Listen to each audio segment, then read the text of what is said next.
Oke, baik. Kita hari ini Kamis, waktunya watchlist ya. Jadi kita hari ini akan bicara mengenai saham-saham apa yang bisa kita perhatikan 1 minggu ke depan. Nah, kalau udah bicara mengenai watchlist, teman-teman harus ingat ya, di indeks harga saham gabungan ini sudah mulai agak ada kayak rally gitu ya. Ada pembalikan arah, kemudian ya sampai akan seperti apa kita nggak tahu ya. Tetapi yang sekarang yang terjadi pada indeks harga saham gabungan masih sesuai dengan perkiraan kita ya. Kalau kita lihat cloudnya sebentar, nah ini udah sampai di bawahnya cloud ya. Apakah dia bisa nanti sampai ke atas ya, sampai yang mungkin yang kita harapkan lah ya. Dia masih bisa rally sampai ke tutupin gap baru mulai turun lagi atau bagaimana, atau dia jangan-jangan dia naik dulu baru turun lagi, kita nggak tahu ya. Tapi seenggaknya sekarang kita minimal kita bisa ikutin dan dia masih sesuai dengan perkiraan kita ya. Tetapi 2 hari ini teman-teman harus perhatikan ya, 2 hari ini, kemarin dan hari ini, itu kenaikan indeks harga saham gabungan lebih disebabkan oleh saham-saham teknologi. Saham yang Goto lah, saham yang Bukalapak, sama satu lagi kalau tidak salah Arto ya.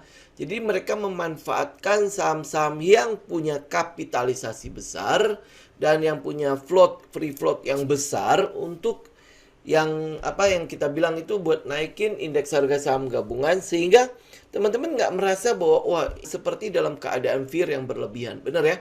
Coba cek deh ya sekarang kondisinya gimana. Ya teman-teman udah mulai berasa bahwa gue udah mulai optimis nih. Ya setelah dia turun, kemudian ini udah naik nih 1, 2, 3, 4 hari loh. Sudah 4 hari ditutup dengan hijau. Jadi optimisme mulai keluar, bener ya? Jadi kalau teman-teman mungkin yang belum ngikutin bagaimana pergerakan indeks harga saham gabungan seperti yang sudah kita mention sebelum-sebelumnya, teman-teman bisa lihat ya video-video sebelumnya di hari Sabtu ya, atau di hari-hari sebelumnya lah, di Sabtu terutama ya, kita kasih data cukup banyak di situ. Teman-teman bisa lihat kembali. Jadi ini yang kita lihat adalah pada saat pergerakan ke atas, apa yang terjadi? 2 hari ini kita tahu bahwa outflow dari si gajah itu terjadi. Ya, hari ini saja outflow-nya ada di sekitar 265 miliar. Jadi kalau dalam 1 minggu ini sudah berapa outflow-nya ya? Dalam 1 minggu ini sudah 3,3 triliun dalam 1 minggu ini. Jadi berarti dari bawah sini sampai ke atas dia sudah outflow 3,3. Berasa nggak? Dia bisa loh melakukan outflow segitu banyak loh, tanpa mungkin teman-teman nggak menyadarinya. Masih menyadari bahwa indeks benar ya, indeks kayaknya udah rebound, kemungkinan akan terus naik ke bulan. Itulah kelebihan dari psikologi market ya. Mereka akan bisa membuat segala halnya itu happening dan polanya selalu akan begitu. Kenapa? Karena prinsipnya adalah mereka nggak mau rugi kan. Nggak mau rugi. Jadi apa yang mereka lakukan, mereka keluar dari saham-saham yang memang mereka sudah cuan. Ya sama yang kita lakukan lah. Kalau memang indeks lagi turun, indeks lagi jelek, market lagi jelek, kita pasti realisasikan yang sudah kita profit dulu kan. Nah biasanya yang belum profit itu kan memang kita ambil dari bawah dalam kondisi low risk. Saya nggak tahu teman-teman punya setup seperti apa ya. Tapi pasti kondisinya adalah dalam kondisi low risk kan, kita ambilnya kan. Selama dia belum kena stop loss ya kita ikut. Dan mungkin kerugian yang kita peroleh ya masih kecil-kecil kan. Nah sedangkan keuntungan-keuntungan yang besar itu kita realisasikan dulu.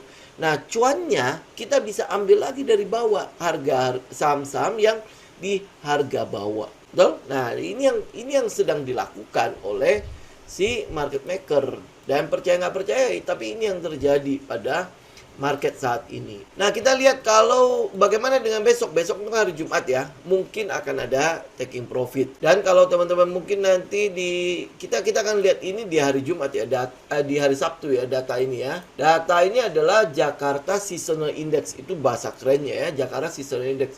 Ini sebenarnya adalah history dari pergerakan IHSG sepanjang ini yang saya kumpulkan sepanjang 25 tahun. Jadi mulai dari tahun berapa ya? Coba kita lihat sebelumnya. Dari tahun 98 sampai hari ini. Ya, ini saya bikin sendiri. Jadi ya teman-teman maklumin aja ya, nggak secanggih yang orang-orang. Tapi buat saya datanya cukup. Bagaimana cara membacanya nanti ya di hari Sabtu kita akan bahas ya. Nah, kalau kita lihat di sini, ini sekilas aja ya, bulan Mei sampai bulan Juni kita ada di sini ya. sampai bulan Juli, ya, sampai Agustus gitu ya. Di bulan Mei memang peluang untuk hijau itu cuma 15%. Jadi antara merah dan hijau, merahnya itu dari 25 tahun data itu, ya, ini berarti 24 tahun ya Mei ya, karena tahun ke-25 kan belum ada. Nah, ini Mei-nya itu 11 kali itu merah, 13 kali itu hijau. Berarti kalau sell on Mei hampir boleh dibilang tidak terjadi ya. Maksudnya ya mitos itu mungkin hampir boleh dibilang tidak ada gitu ya.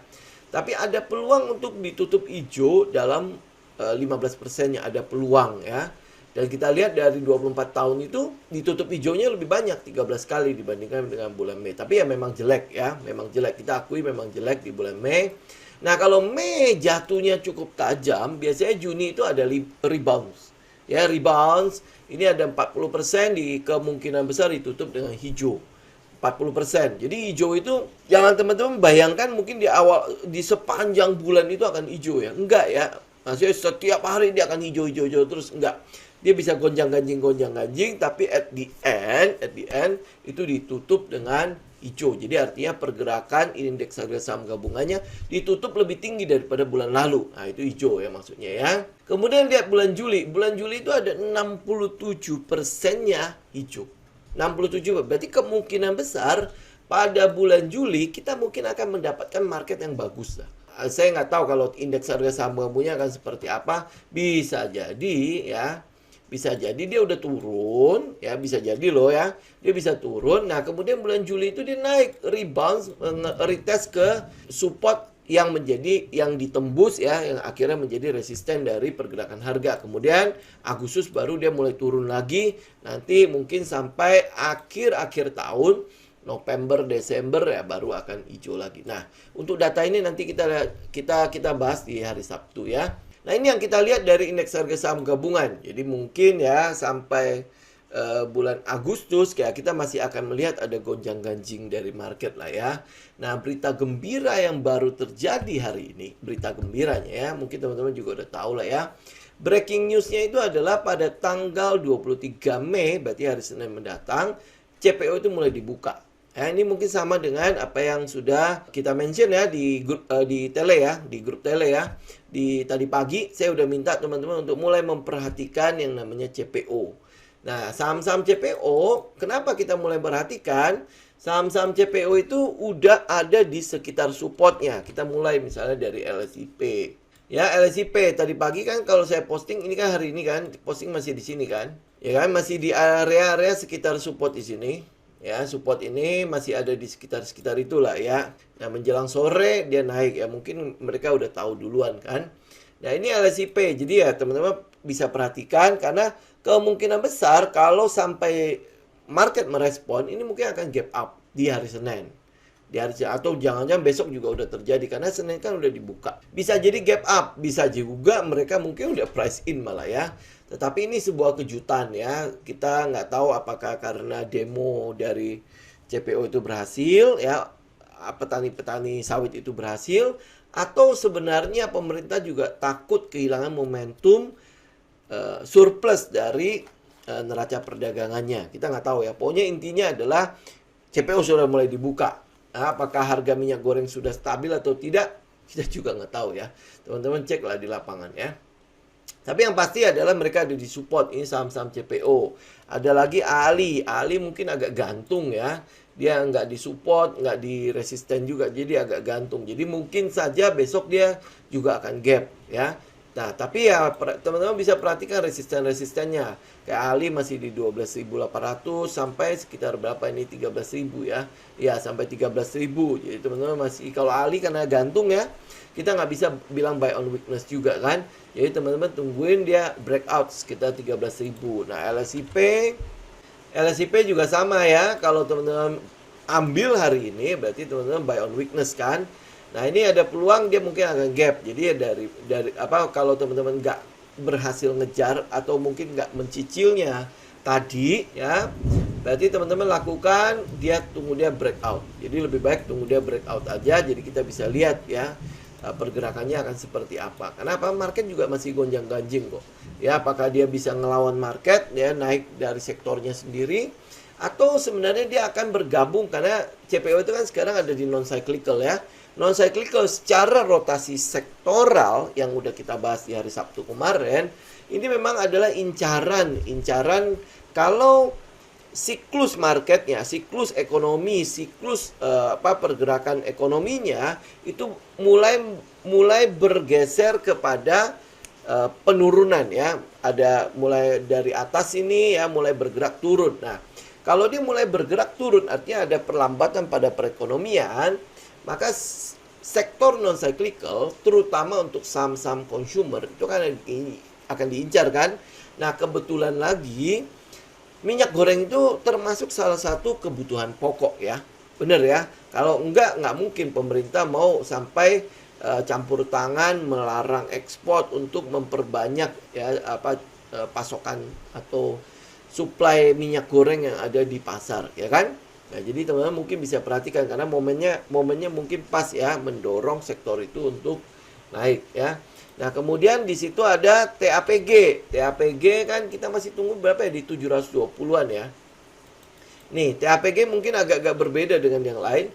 Dia udah sempat di sini ya, buy on weakness, jadi dia sempat sampai ke supportnya kemudian mantul. Nah, sekarang dia posisinya ada di sekitar resisten. Jadi sedang menunggu nih. Menunggu untuk break nih. Ya, area breaknya dia sampai berapa? 710. Jadi 690 sampai 710. Kalau sampai dia gap, ini harusnya ada di atas 700 ya. Kalau sampai gap, oke? Jadi dia merespon ya berita itu, kalau sampai gap ya mungkin dia udah ada di atas. Nah, apa yang kita lakukan tetap sebenarnya tunggu sore aja teman-teman. Jadi karena kita butuh konfirmasi kan marketnya kan. Di Dow Jones itu sudah merah, market global itu semua udah dalam keadaan. Dow Jones itu sudah kita terangkan ya. Dow Jones itu sudah dalam keadaan downtrend. Dia udah break di bawah EMA 200. Kemudian dia udah break dari cloud juga ya. Jadi buat kita sebenarnya itu dalam posisi downtrend. Kalau ada pergerakan naik itu sebenarnya cuma retest doang atau dia membentuk wave doang atau struktur ya, struktur untuk turun ya. Jadi peluang untuk turunnya itu lebih besar daripada peluang untuk naik. Nah, sekarang apakah si CPO ini, saham-saham CPO ini akan merespon apa enggak? Jadi misalnya ambil contoh ya, untuk TAPG kalau sampai dia gap ya, kita bisa sebenarnya targetnya di atas aja ya. Ya, berarti stop loss kita ada di bawah ini, area ini. Ini berarti ya, kalau misalnya ini ya, kita ambil stop loss sekitar 5% atau berapa ini? Sekitar 7 ya. Jadi di low yang candle hari ini misalnya ya. Ini sampai ke resisten ini kurang lebih ada 1/3,5 sampai 1/4 ya. Nah, iya ya. 1/4 risk reward ratio 1/4 sampai ke resisten atas. Ini kayak misalnya TAPG ya. Kalau dia gap, teman-teman berani, ini berarti yang agresif ya. Agresif, teman-teman masuk, dia gap ya di atas 710, tapi ingat stop loss-nya itu di low candle hari ini ya. Low candle hari ini. Berarti ada di sekitar 660. Jadi kena stop loss harus keluar ya, ingat ya. Itu namanya trading plan. Kalau enggak, ngapain teman-teman repot-repot bikin ya. Itu untuk mencegah kita juga dari ketidakpastian market. Jadi kalau sampai ini sekarang kita bicara mengenai kayaknya itu berita positif banget kan untuk CPO kan. Tapi market yang menentukan segalanya. Kalau market bilang itu tetap sudah price in. Kenapa? Karena harga CPO-nya yang turun misalnya. Ya, nah itu kita nggak bisa ngomong apa-apa. Nah, stop loss di sini yang menyelamatkan kita akhirnya nih. Ya, CPO nih sampai gap down. Ada apa gap down? Bisa nggak yang sentimen positif ini mengalahkan penurunan harga pada CPO? Ini sampai gap down loh. Ya, bisa nggak? Harusnya kan ada pelarangan dari produsen minyak CPO terbesar di dunia, itu harusnya menaikkan harga dong. Tapi ini nggak terjadi. Lah, apa yang terjadi di sini? Ya, jadi teman-teman, kenapa kita butuh yang namanya stop loss? Ini untuk mencegah ketidakpastian ini. Kalau di satu sisi kita melihat secara teknikal, ini cukup menggembirakan. Tapi di satu sisi harga CPO-nya turun. Nah, harga CPO yang turun ini bisa itu nggak? Sentimen positif ini bisa mengalahkan harga sentimen ini nggak? Ya, kalau enggak, berarti ada stop loss. Kita tahu bahwa dia nggak setuju. Ya, market nggak setuju. Kita keluar udah. Tetapi kalau market setuju ya kita udah di dalamnya, tinggal kita ikutin bagaimana pergerakan marketnya. Ya, itu ya teman-teman ya. Kemudian ada satunya lagi adalah DSNG. Ya, DSNG itu juga kelihatannya dia udah mulai rebound ya dari support. Nah, ini masih di support nih ya. Support hari ini peluang ditutup hijau ya, tetapi pergerakannya coba kita lihat volumenya dulu. Oke ya. Ini volume juga gede-gede sekarang ya. Ini volumenya masih belum besar ya. Besar karena apa? Dia nggak lewatin EMA 20 ya di volume ya. Kemudian EMA 20-nya juga masih di atas. Ya, jadi secara jangka pendek ini sebenarnya untuk DSNG ini sedang downtrend. Kita lihat EMA 200-nya di mana. Nah, EMA 200-nya pun di atas ini yang merah ini. Jadi ada peluang dia akan berusaha dulu untuk nembusin ini nih, resisten EMA ini nih. Ya, jadi kalau sampai dia gap ya mungkin di sekitar 615 ya, 615 ya itu berarti dia udah tembus semuanya. Ini 615. Jadi kalau lihat kayak gini, ya berarti teman-teman menaruh DSNG di pilihan terakhir. Mungkin LCP duluan ya karena dia ada di support. Tapi kalau lihat teknikalnya kok bagus TAPG. Ini kalau sekarang ya, kok bagus TAPG. Karena apa? Karena TAPG begitu break 710, kita sebenarnya udah bisa entry. Ya karena udah breakout kan. Nah, cuma kan kita mesti memastikan apakah dia breakout dengan volume, breakout dengan harmoni, atau nanti malah divergence, dia sore hari malah turun kan. Nah, kita mau memastikan itu. Kalau untuk DSNG, resistennya banyak, tembok-tembok di atasnya banyak. Jadi buat teman-teman yang agresif doang ya, boleh incar DSNG. Tetapi kalau udah lihat teknikalnya si TAPG lebih bagus, ya lebih baik incar TAPG dong. Ya itu pilihan saham yang teman-teman dari saham-saham CPO itu ya kurang lebih lah cara memilihnya lah ya. Kemudian ada satu lagi namanya CSRA. Itu lebih bagus nggak dari TAPG? Oh, CSRA. Nah, ini EMA 200-nya di bawah. Ini ada di sekitar EMA 20 ya. Ini kalau saya memang jauh lebih suka ya untuk si CSRA. Kenapa? Karena dia ada di dalam posisi konsolidasi. Kita tinggal menunggu satu SOS bar untuk mengkonfirm pergerakannya dia mau break apa enggak. Ya, CSRA ya sama kayak LSIP juga, dia ada di sekitar support kan. Nah, teman-teman kalau yang konservatif ya tunggu 820, break 820 baru ikut saja nggak apa-apa. Ini yang teman-teman kalau mau ikut di sini ya berarti yang agresif saja. Ini dia bisa nggak membentuk money spot nanti ya, kita teman-teman ya tinggal lihat aja. Karena pergerakan naik ya, terus habis itu ini udah lonjakan pertama, kemudian kita tunggu apa? Ya, ini volumenya juga udah di bawah. Nah, teman-teman yang di price action harusnya kita udah bisa memperhatikan ini ya. Kemudian ada satunya lagi yang agak liar-liar sedikit, ada namanya Gesco ya. Ini mungkin buat teman-teman yang konservatif tidak terlalu disarankan, apalagi teman-teman yang mungkin tidak terbiasa mengatur yang namanya risk management ya. Stop loss udah kena masih ditahan-tahan terus ya. Ini saya lebih tidak menyarankan teman-teman ikut ini. Tapi kalau misalnya teman-teman merasa bahwa risk management saya cukup kuat ya, silakan teman-teman bisa entry di sini nih. Ya, ini 200, 202, nah ini masih posisi enak. Kenapa dari trendnya dia sebenarnya udah cukup strong uptrend. Ya, strong uptrend. Tapi ini pergerakannya ya karena mungkin cukup murah juga ya. Didorong oleh harga sedikit kan dia bisa ini ya, masuk barang dikit dia bisa bergerak cukup ini ya, cukup kuat, cukup kenceng ya. Tapi ini sekali lagi ya untuk Gesco buat teman-teman yang tahu, yang terbiasa dengan risk management ya. Kalau udah tahu trading plan-nya, kena stop loss keluar, nah kayak gitu-gitu tuh ikut di sini. Karena pergerakannya juga cukup liar ya. Itu aja ya, itu untuk Gesco. Ini untuk saham-saham CPO. Jadi saham CPO teman-teman boleh perhatikan harusnya hari ini ya. Tapi ya karena udah ada udah ada sentimen cukup positif ya, perhatikan di mana breakout-nya, bikin trading plan-nya. Oke. Kemudian kita lanjut ya dengan saham-saham yang lain. Saham yang lain ini ada satu saham namanya Laba. Laba akhirnya jalan ya. Ini Laba ya, akhirnya jalan. Jadi setelah berapa lama ya? Setelah dari bulan Januari ya, kemudian dia turun ya. Ini udah mulai ya. Kita masih bisa sih sebenarnya masih bisa ngelihat ini ada resisten di 178 atau di ini EMA 200-nya baru nongol nih di sekitar 216 ya. 216 ini adalah EMA 200-nya. Jadi ini bisa jadi dia break ini dulu, kena ini turun baru naik ya. Cuman ini sekali lagi, laba ini juga buat teman-teman yang mungkin nggak baru-baru pertama kali dengar, ya lebih baik ya hindari juga. Tapi kalau teman-teman yang agresif, silakan perhatikan. Ini mungkin sempat di-mention ya siapa gitu ya untuk laba ya. Karena memang pergerakannya kita suka ya di bawah sini. Cuman ya yang banyak yang nggak suka itu adalah nunggunya. Ya, nunggunya yang nggak suka. Kemudian ada IPCC waktu hari Sabtu, hari apa ya? Hari Sabtu ya, apa hari Senin kemarin ya? Saya udah sempat mention sedikit ya. Buat teman-teman bisa memperhatikan yang namanya IPCC dan IPCM ya, IPCC dan IPCM.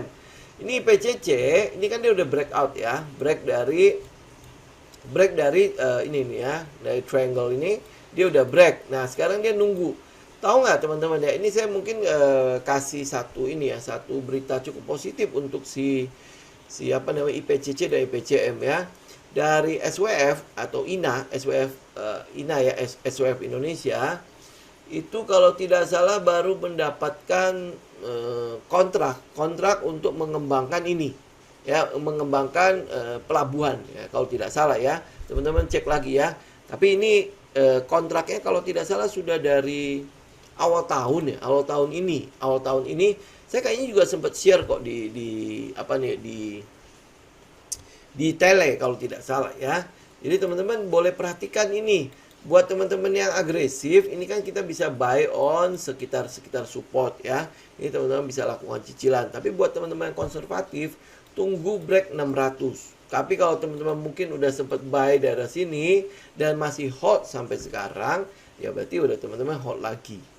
Ya, ini yang orang-orang yang sering males nunggunya itu loh. Ya, begitu habis break, coba bayangkan dia break dari kapan? Break dari Maret ya, terus tunggu 2 bulanan ya, dia masih konsolidasi di situ. Nah, ini masih tunggu pergerakan lagi. Ya, ini IPCC dan IPCM, satu lagi IPCM ya. Karena ini masih satu grup kan, Pelindo kan. Nah ini untuk yang IPCM, teman-teman juga lihat, ini kurang lebih sama sih sebenarnya pergerakannya sama dengan si IPCC. Jadi mereka membentuk kayak flag di situ ya. Nah kalau IPCC punya kan kayak konsolidasi, tapi ini flag kan. Ini kalau flag jauh lebih enak ya, kita tunggu break. Nah break lebih baik teman-teman sekalian aja kalau yang konservatif ya. Tunggu 314 ya. Kalau teman-teman yang agresif, kita lihat ya EMA 20-nya di mana ya. EMA 20-nya ada di sekitar ini nih. Ya, ada di sekitar 290.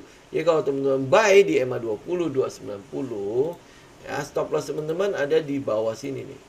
Ya ini sekitar 5%-an. Ya stop loss-nya. Nah, targetnya karena ini berita sebenarnya cukup positif ya. Nah, targetnya teman-teman bisa incar di sekitar ini. Ini aja udah 1/7 ya, di sekitar ini dulu atau sekalian agresif di atas sini. Ya ini aja udah 1/7. Kalau sampai di atas berapa ya? 1/9 nah. Jadi antara 1/7 ya, antara 1/7 risk reward ratio-nya ya, 1/7 atau 1/9.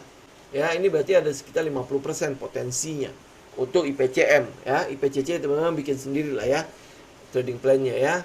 Ini yang EMA 20 teman-teman perhatikan. Ini buat agresif, tapi kalau teman-teman yang konservatif ya tunggu dia break 314 aja. Ini untuk IPCC, IPCM. Kemudian ada satu saham lagi namanya SIDO. Nah, ini SIDO sekali lagi buat teman-teman yang konservatif saja.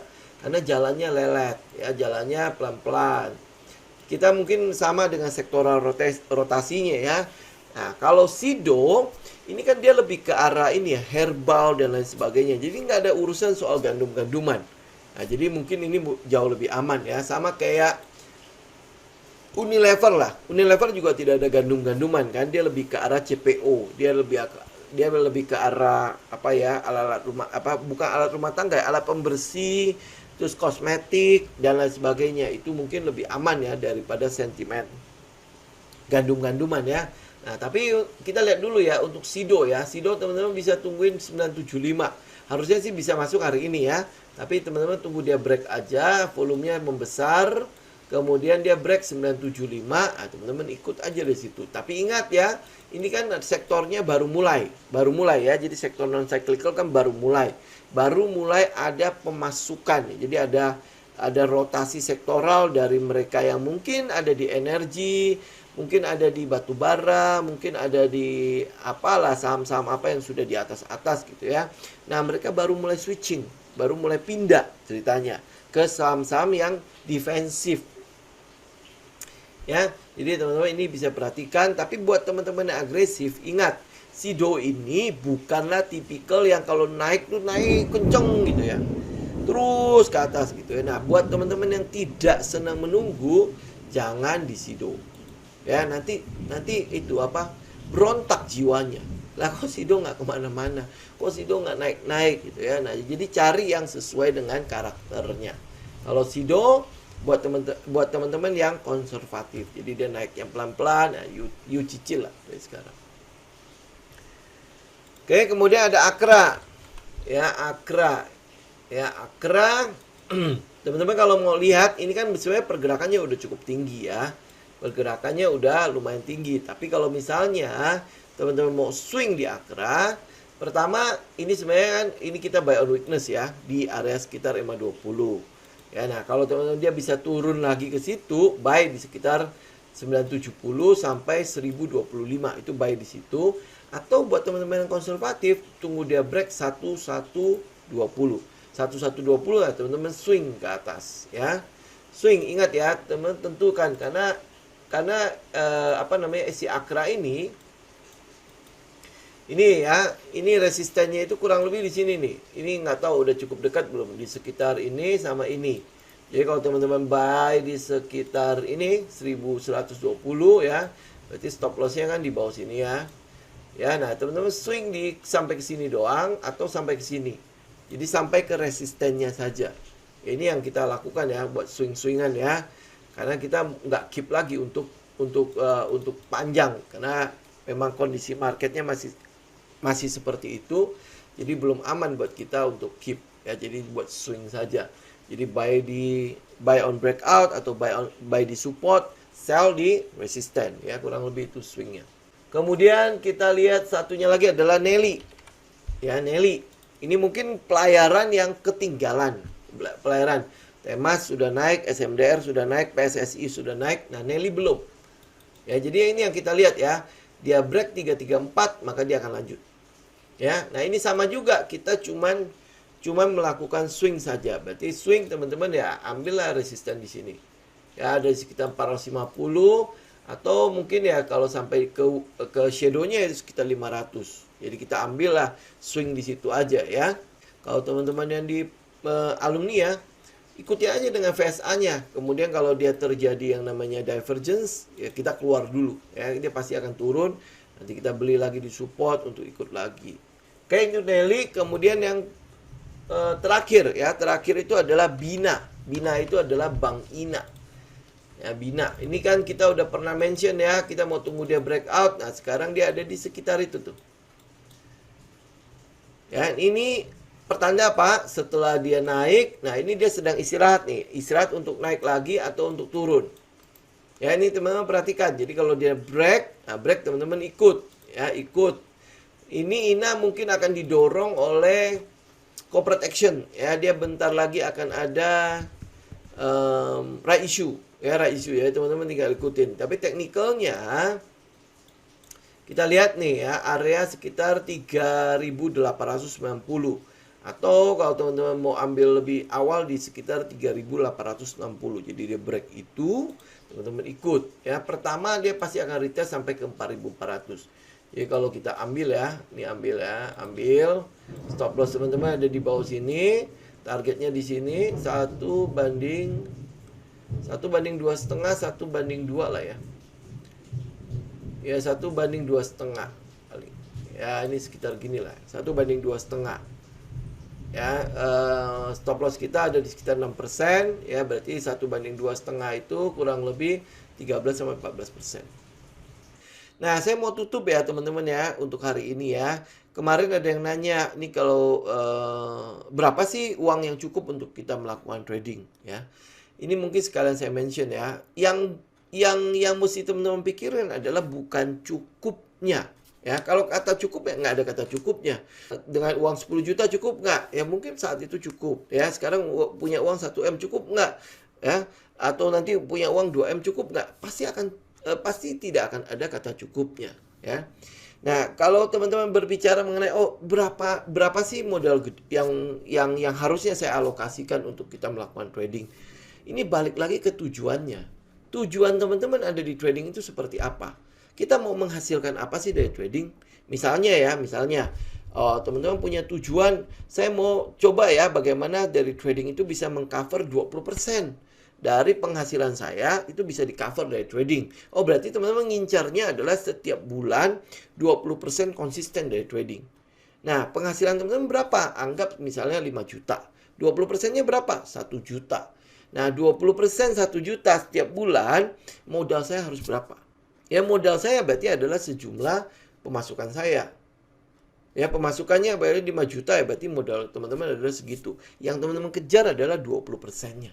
Ya, 20%-nya. Oh, kalau misalnya 20% dari pemasukan saya dengan uang 5 juta, ini kayaknya berat nih. Saya turunkan hanya 10% saja.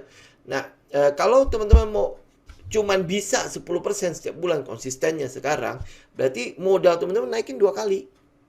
Ya, 2 kali. Nah, 2 kali berarti ya berapa? 10 juta. 10 juta, 10%-nya berapa? 1 juta. Berarti 20% dari pemasukan teman-teman. Benar nggak? 20% dari pemasukan sekarang. Kalau ternyata, kalau misalnya 10% setiap bulan kayak berat buat saya. 5% deh, saya baru bisa 5% setiap bulan. Ya, teman-teman naikin modalnya. Berarti teman-teman harus naikin modal berapa? 3 kali lipat dari pemasukan teman-teman. Berarti 15 juta. 15 juta, ya 5%-nya berapa? Ada sekitar, anggaplah sekitar 1 juta lah. Gitu ya, 700 berapa gitu. Nah, sekitar 1 juta. Nah, kalau 1 juta berarti 20% belum ke pemasukan. Tujuannya capai nggak? Oh, capai. Nah, itu modalnya. Ngitungnya kurang lebih kayak gitulah. Mungkin nanti akan lebih detail lagi, saya detailin di hari Sabtu aja ya. Oke? Mungkin begitu dulu teman-teman untuk hari ini, watchlist kita hari ini. Semoga cukup bermanfaat ya. Ingat, semua watchlist kita bikin trading plan-nya sesuaikan dengan karakter teman-teman. Jangan lupa risk management ya. Trade your plan. Oke? Thank you semuanya. Sampai ketemu lagi nanti di hari Sabtu. Salam tim.